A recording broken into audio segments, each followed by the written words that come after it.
You know, a 23-year-old with absolutely no formal mathematical training just solved a problem that has baffled world-class geniuses for decades. Right. No 10-year university program or anything like that. Exactly. No painstakingly deriving a novel theorem on a blackboard. He asked a machine the right question. And in doing so, cracked mathematical history completely wide open. Yeah, today we are looking at the exact moment human expertise, as we've traditionally understood it anyway, became entirely obsolete. It's a massive shift. For years, we've been talking about the singularity as if it were, a weather forecast. Like we'd look at the horizon, checking the barometric pressure of the tech industry, wondering when this storm of artificial superintelligence was finally going to hit us. Right, waiting for the rain. We'll grab an umbrella.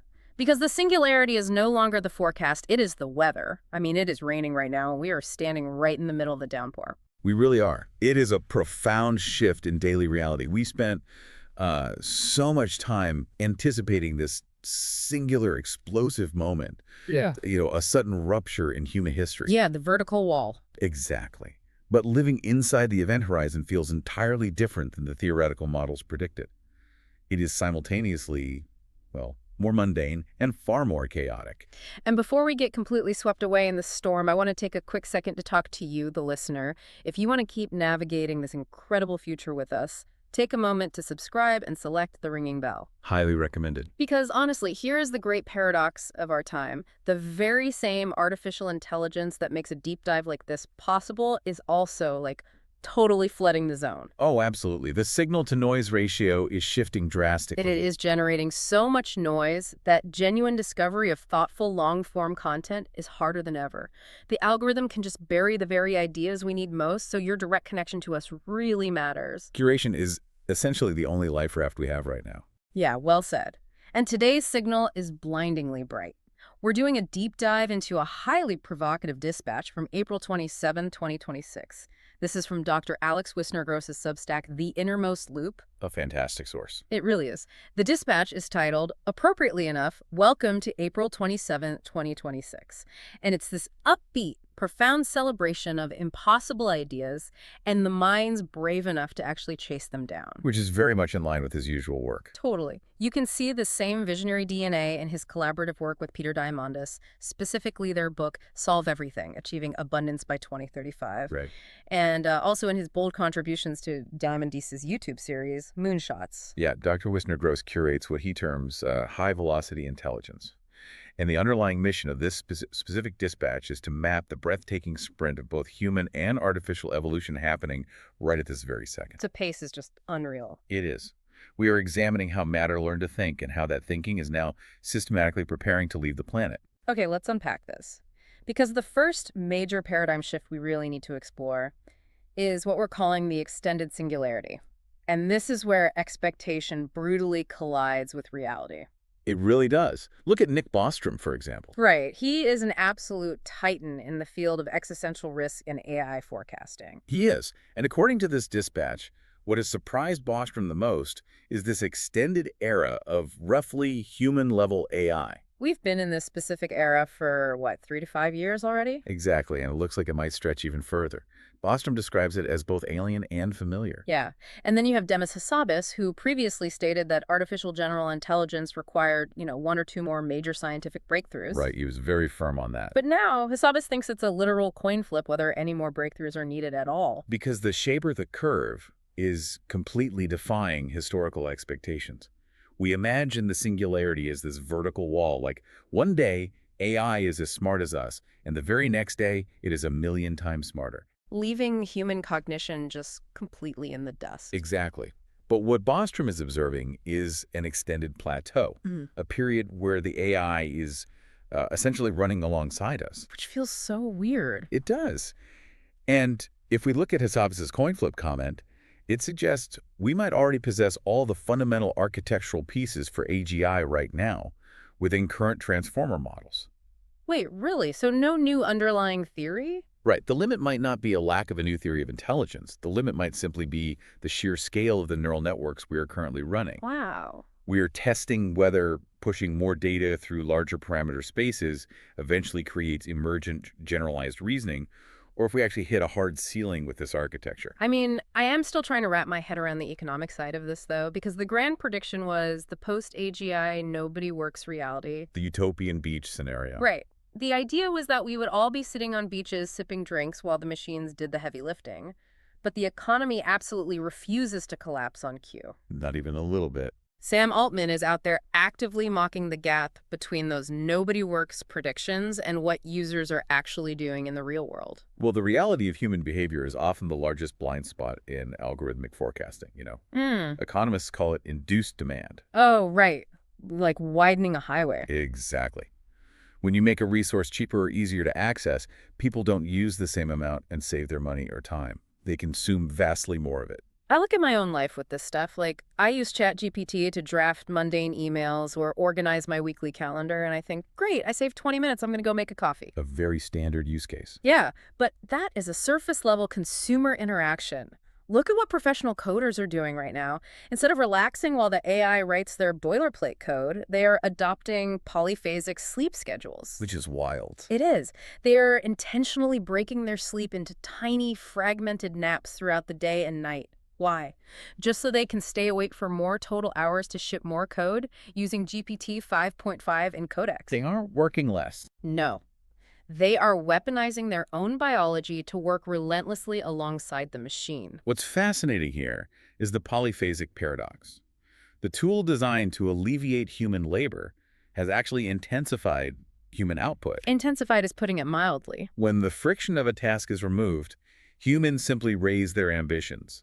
They attempt to build systems of a scale and complexity that would have been completely unimaginable just 12 months prior. Yeah, totally. If a software architecture used to take a team of 10 people, 6 months to build, and now a single coder can do it in a week using Codex, that coder doesn't take the rest of the year off. They build 50 architectures. Let me challenge that trajectory, though.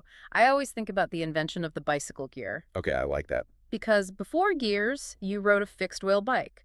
You pedaled hard, you went at a certain speed, and if you hit a hill, it was pure suffering. Right, you just had to push through. Then someone invents multiple gears.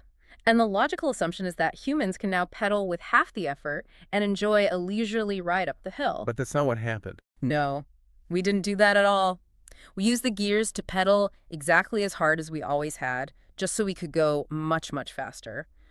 So my question is, are we just upgrading our gears right now? That's a great analogy. Because if we are, it feels like we are trapping ourselves in an even faster hamster wheel, where the baseline for enough just keeps moving out of reach. That is the exact mechanism driving this economy.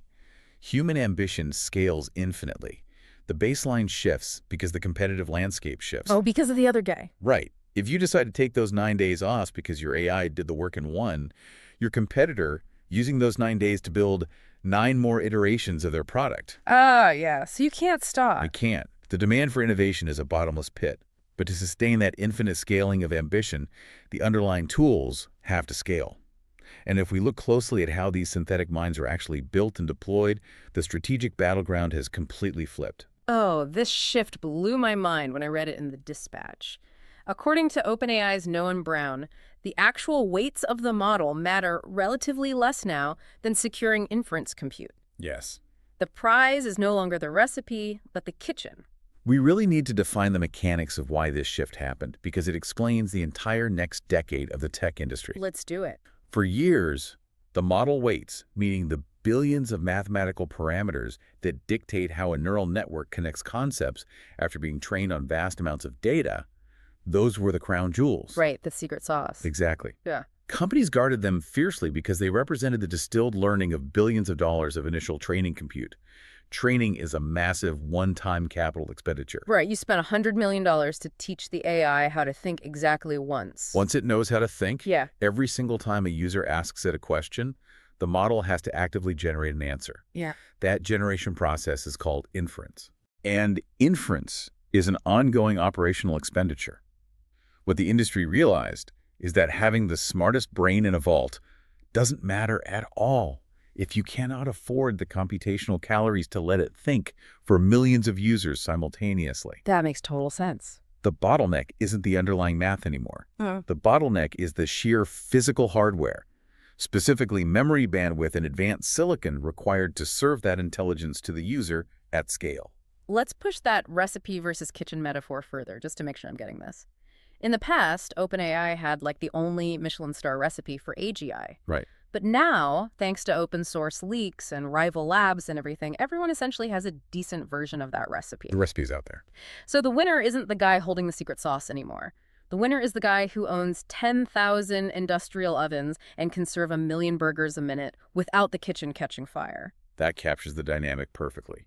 The algorithm itself is becoming commoditized. Wow. The infrastructure is where the insurmountable moat is being built right now. And because the recipe is now so easily iterated upon, the lifespan of these models is completely collapsing. The timeline on this is jarring. Like, GPT-4.0 ran for 21 months. It felt like a staple, a constant companion in the tech world. It had real staying power. But GPT-5.4, it lasted exactly 49 days before being replaced. They are calling it a Mayfly schedule for synthetic minds. 49 days. And intelligence is born. It solves unimaginably complex problems, and before 2 months have even passed, it is rendered obsolete and deleted. In nature, a mayfly lives for a single day, entirely optimized for a specific burst of activity before it dies. Right. These synthetic minds are operating on the exact same biological logic, just applied to software.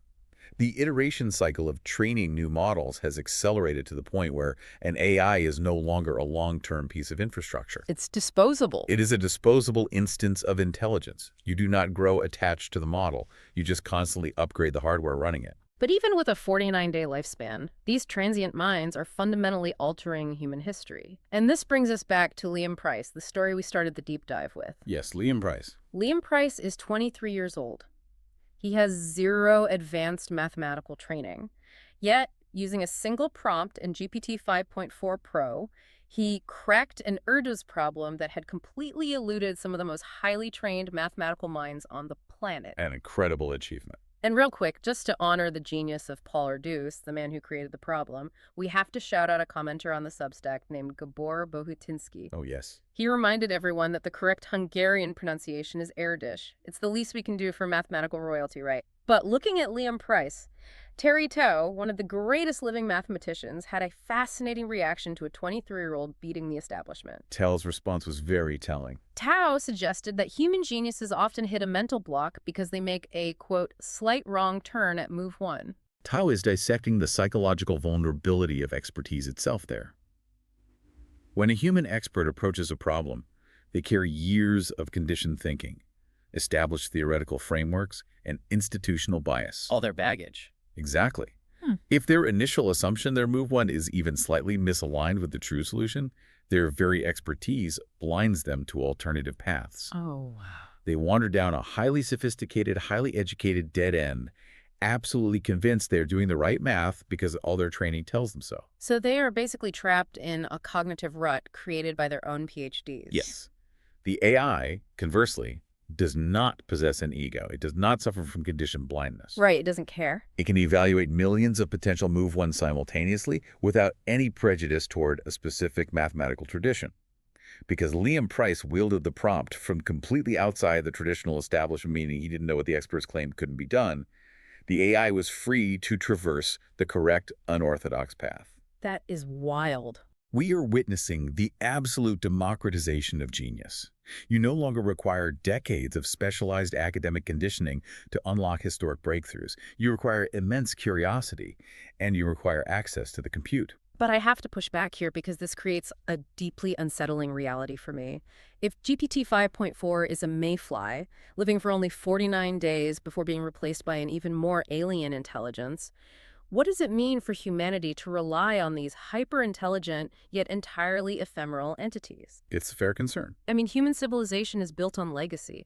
We pass knowledge down through enduring minds, through generations of teachers and students. Now we are outsourcing our greatest scientific discoveries to entities that essentially blink in and out of existence.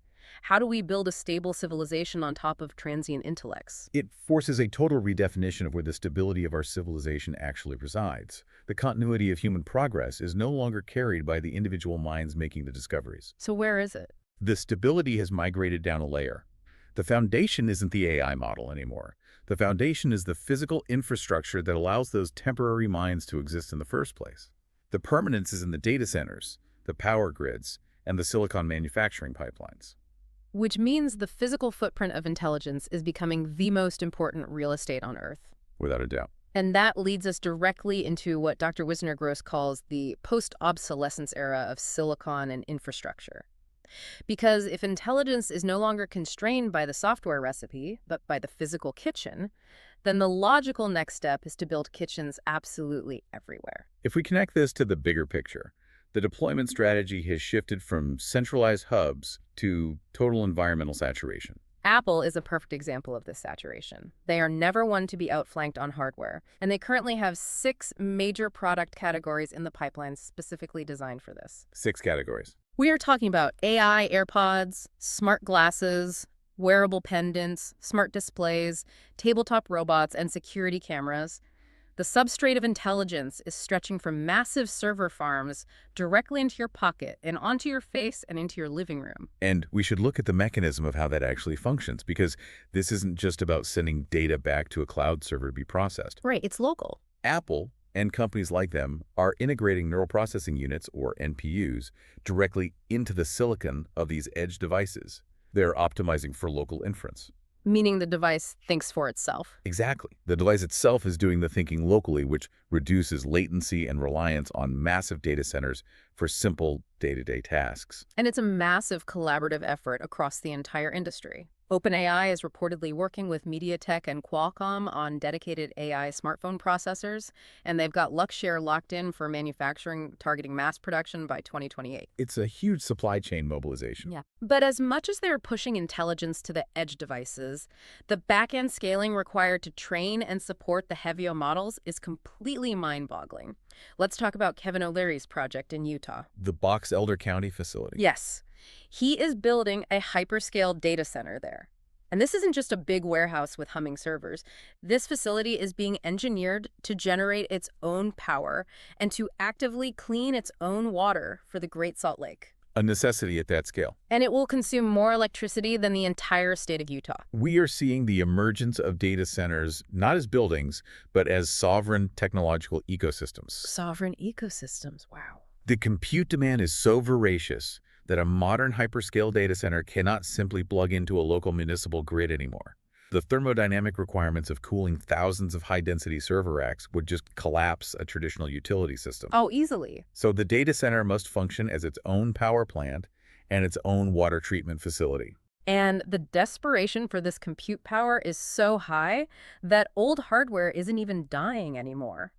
There is a quote in the batch from the CEO of AWS stating, quote, "We have never retired old A100s." Which is unheard of in traditional tech cycles. The A100 chips are generations behind the cutting edge, but they are still running at full capacity. Old chips never die, they just get repurposed. Historically, the computing industry was governed by Moore's law, which meant older hardware was quickly rendered economically obsolete. You literally threw it away because it cost more in electricity to power it than the computational output was worth. Right, e-waste. But the economic value of inference compute has spiked so violently that even inefficient, outdated silicon remains incredibly profitable to operate. Every single transistor capable of running a neural network matrix multiplication is being kept online. Wait, I'm confused by this dynamic. Here's where it gets really interesting. Let me challenge that logic. Go ahead. If these older A100 chips are incredibly inefficient compared to the newer H100s or Blackwell chips, doesn't keeping them online completely contradict the idea that data centers need to be ecologically symbiotic? If Kevin O'Leary's Utah project is all about green energy and cleaning the Great Salt Lake, why is the broader industry hoarding junk tech that guzzles power?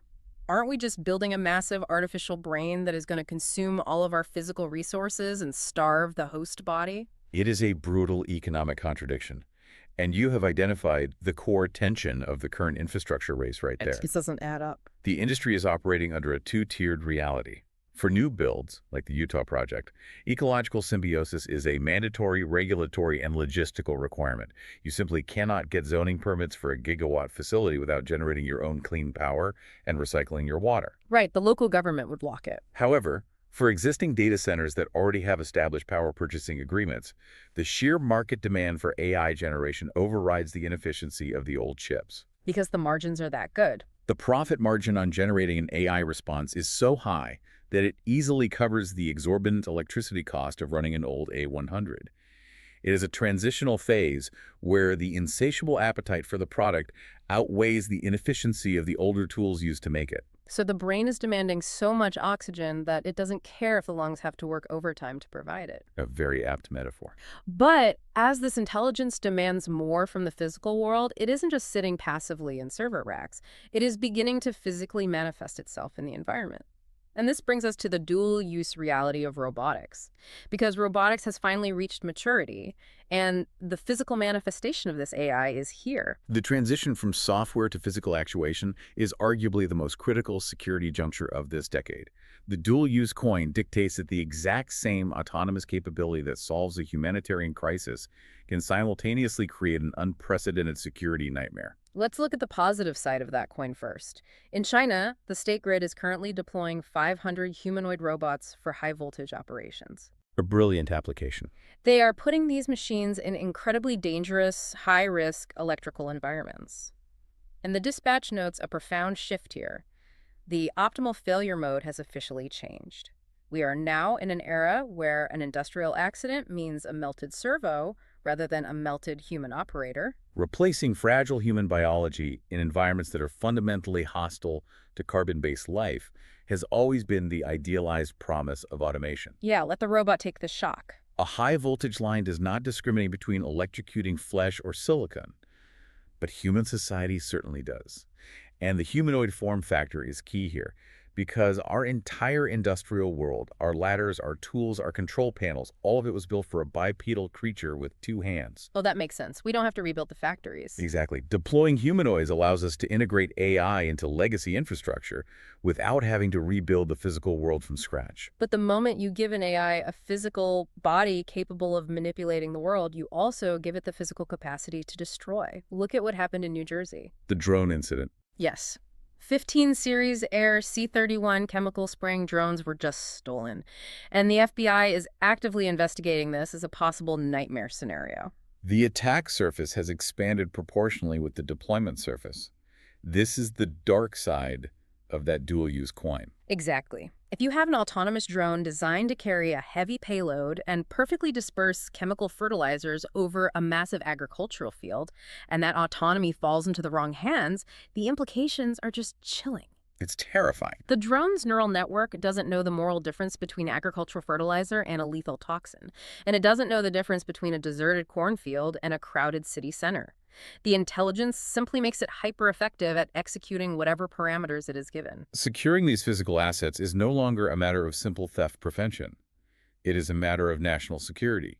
When a highly capable autonomous physical agent is stolen, you are not losing a piece of hardware. You are losing control of a mobile, intelligent delivery vector. A weapon, basically. Yes.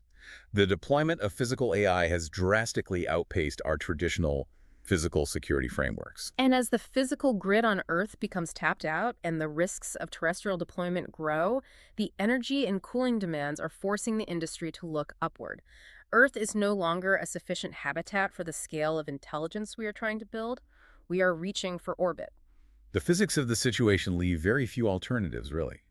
The thermal constraints and baseload energy limits of the Earth's surface are rapidly becoming a hard ceiling for silicon expansion. The public markets are heavily signaling this shift toward radical new energy sources. You've got a nuclear startup, X Energy, raising $1 billion in an IPO and popping 25% right out of the gate. Massive capital influx. And Fervo, a geothermal startup, just filed at a roughly $3 billion valuation. But that's still terrestrial. Meta is going further. They just signed for up to 1 gigawatt of space solar from Overview Energy. Space solar? Yeah, they are planning to beam solar power from satellites directly down to data centers on Earth. Transitioning the concept of beaming gigawatts of power from science fiction into an actual corporate procurement strategy really highlights the desperation of the tech giants. They recognize that the terrestrial grid cannot be upgraded fast enough to meet their projected compute roadmaps. But SpaceX has taken the ultimate leap. They aren't just beaming the power down. They want to put the actual compute up there. Yes. SpaceX recently approved a compensation plan that will grant Elon Musk 60 million additional shares if the company's market cap climbs from $1.1 trillion to $6.6 trillion, and the specific metric required for that massive payout, delivering 100 terawatts of compute per year from space data center. 100 terawatt. 100 terawatts. That is orders of magnitude beyond the peak power consumption of the entire United States. They are literally putting the brains in orbit. Let's examine why the vacuum of space is actually the perfect biological habitat for silicon, just as Earth is the perfect habitat for carbon. In space, you have access to unhindered 247 solar irradiance without the interference of a day-night cycle or atmospheric degradation. Right, no clouds. And you have infinite real estate. But wait, I've read that cooling in space is actually incredibly difficult because it's a vacuum. There's no air to blow across the servers with a fan. How do you cool a 100 terawatt data center in a vacuum? That is a brilliant point regarding the thermodynamics of space. You are absolutely correct. You cannot use convective cooling because there is no air to carry the heat away. You have to rely entirely on radiative cooling, literally radiating the heat away as infrared light. How does that work at scale? On Earth, building massive radiators is limited by gravity and land cost. In the microgravity of orbit, you can deploy football field-sized, incredibly thin thermal radiator fins that weigh almost nothing. Oh, wow. You construct an architecture that captures pure solar energy on one side and radiates waste heat into the absolute zero background of the cosmos on the other. That is incredible. It perfectly encapsulates Dr. Wissner-Gross's observation. Matter learned to think, and now the thinking is learning to leave. We birthed this intelligence on the surface of our planet, but its ultimate unconstrained architecture requires the vacuum of space. So what does this all mean for us down here on the ground? Because at the exact same time SpaceX is aiming for orbital data centers, the European Space Agency, the ESA, has sealed 6 participants into a simulated Mars mission in Cologne, Germany, with no exit until August. The timing is very interesting. Are we just practicing? Are we just training to become the biological support system, the maintenance crew for these orbital data centers? It drastically reframes the human narrative of space exploration. For decades, space travel was about human manifest destiny, the romantic idea of planting footprints on other worlds. Right, flags and footprints. But in an era dominated by synthetic superintelligence, humans might be heading to space not as the primary explorers, but as the delicate, highly adaptable biological technicians required to service the true pioneers, which are the orbital supercomputers. That is an incredibly humbling realization. But while artificial intelligence is preparing to leave the planet, biological intelligence, meaning humanity, is not just standing still and accepting obsolescence. We are going through our own radical hardware upgrade right here on the ground. Yes, we are. Biology is experiencing a parallel exponential curve to silicon. The read-write era of human genetics has truly arrived. Intellia Therapeutics just announced the first phase 3 success for an in vivo CRISPR treatment. This isn't theoretical biology anymore. This is a treatment that actually edits a disease-causing gene inside the living human body. The distinction between in vitro and in vivo is the watershed moment here. Historically, gene therapy involved taking cells out of a patient, editing them in a controlled laboratory environment, and then putting them back in. That is in vitro. Right, the Petri dish approach. What Intellia is doing with in vivo CRISPR is utilizing lipid nanoparticles, essentially tiny engineered fat bubbles, to deliver the CRISPR-Cas9 genetic scissors directly into the patient's bloodstream. Wow.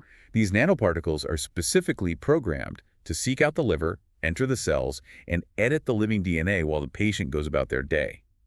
We are actively rewriting the biological code while the program is running. That is insane. And human hardware is being optimized at the extremes of physical performance, too.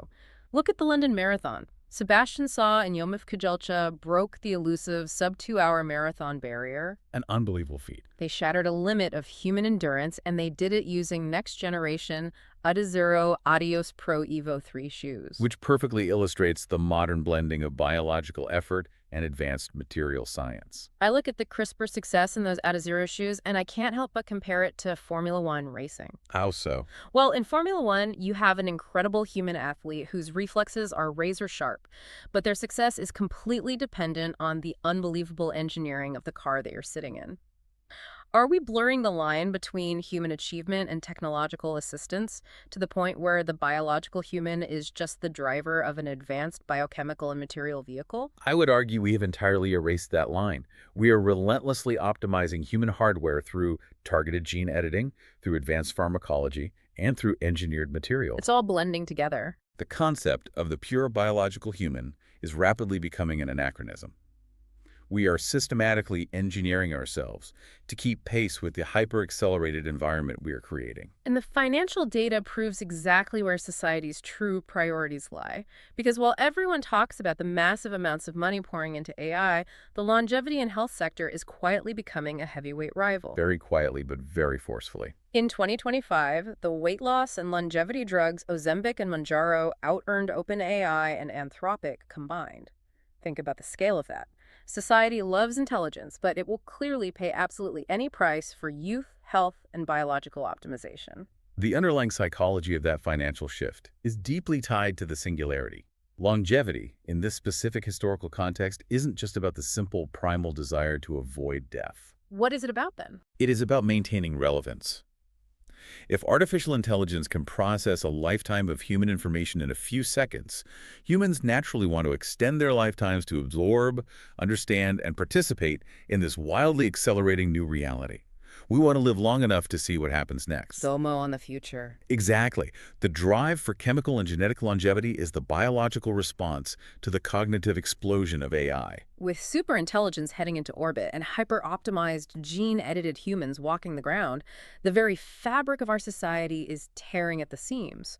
And that leads us to the institutional scramble. Our laws, our insurance frameworks, our government, they're all wildly playing catch-up to a reality they barely possess the vocabulary to understand. Legacy institutions are designed entirely around stability, precedent, and predictable risk models. They're fundamentally incompatible with an intelligence that iterates a new generation every 49 days. It's causing absolute chaos in the corporate risk sector. Major insurers, we are talking about giants like Berkshire Hathaway, Chubb, and Travelers, have explicitly won regulatory approval to drop AI-related damages from their corporate policies. A huge red flag for the corporate world. If your company's AI agent hallucinates and misuses copyrighted material in a global marketing campaign, your insurance company is walking away. They are flat out saying, we cannot calculate the risk surface of this intelligence, so we simply refuse to insure it. It is a highly rational financial response to an entirely unpredictable variable.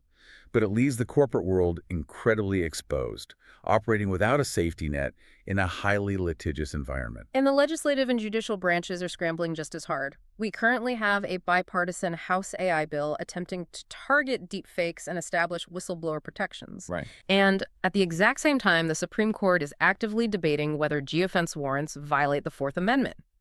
And for those who might not know, a geofence warrant is when law enforcement essentially draws a digital circle around a crime scene and asks Google or Apple to hand over the data of every single device that was inside that circle at a specific time. It's a reverse location search. And looking at this impartially, regardless of where one might stand politically on the House bill or the Supreme Court's interpretation of privacy, the underlying mechanism of this scramble is what is truly fascinating. The scramble itself. Yes. Both sides of the political aisle and the highest court in the land are attempting to map 18th century constitutional frameworks onto 21st century synthetic intelligence and mass data surveillance. It raises a critical question. How do you legislate, ensure, or govern an entity that can fundamentally alter its core capabilities in the span of a few weeks? You essentially can't. It feels like trying to write traffic laws for spaceships using a horse and buggy manual.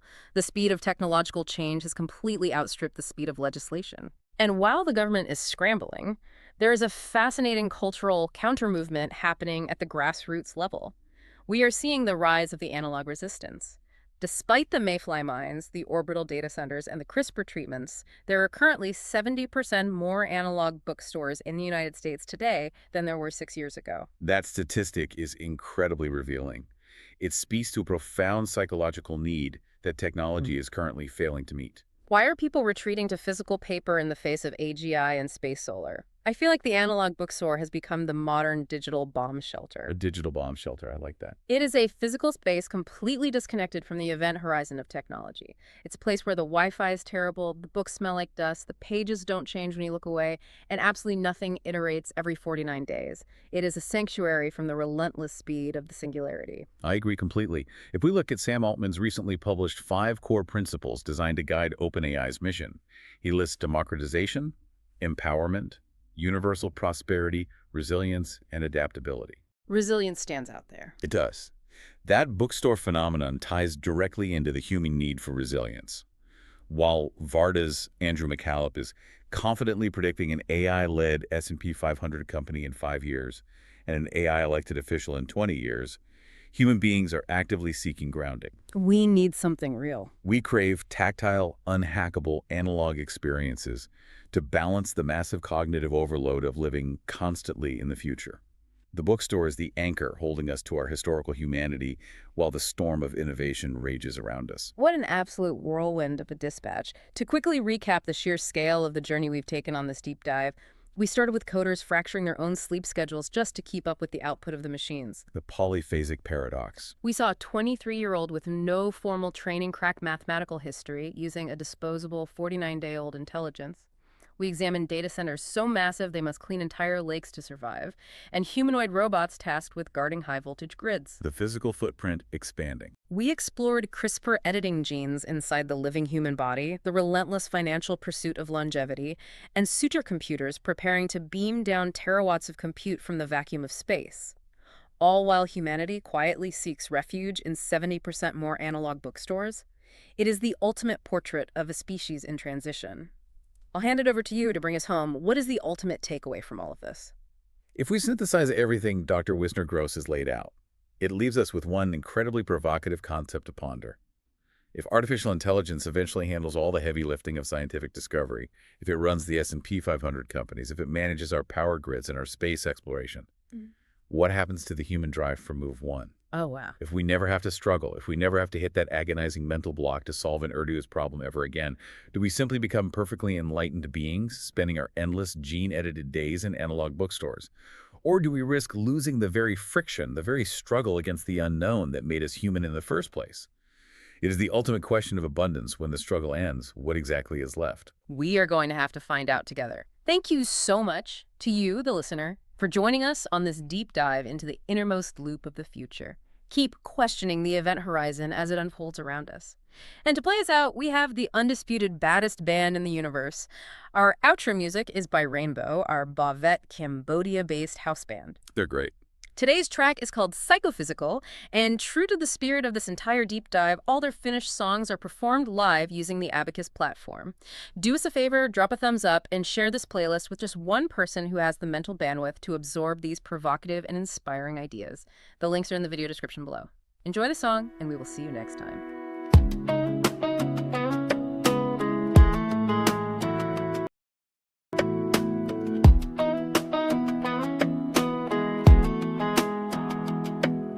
Third night running, baby. Borrowed face in the mirror.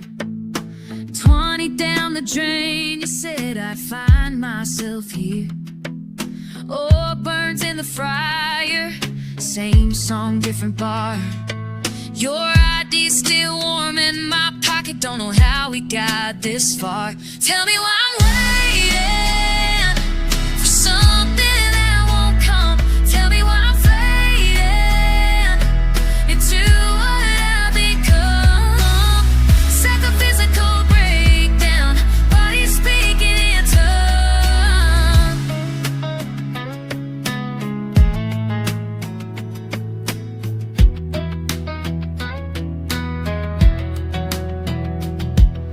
Border town amnesia, tourist money bleeding out. Every beer tastes like regret, every breath filled with doubt. Static in my head, can't remember what you said. Stomach acid and desire, everything's on fire. Psychophysical, psychophysical.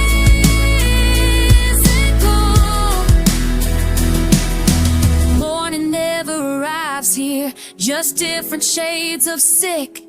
Your ghost across the table, playing every losing trick. Tell me why I'm waiting for something that won't come. Tell me why I'm fading into what I've become. Psychophysical breakdown, body speaking in tongues. Should've listened when you warned me about the things I lose. Should've heard you when you told me about the poison I choose. 3 days deep and nowhere, tasting copper, tasting shame. You're probably sleeping soundly while I'm forgetting my own name. Don't know why I'm waiting, nothing's gonna come. Don't know why I'm fading into what I've become. Psychophysical breakdown, thoughts speaking in tongues. Psychophysical breakdown, till the damage is done. Louder, will you remember this? 20 years from now, will it be any less to this? Psychophysical.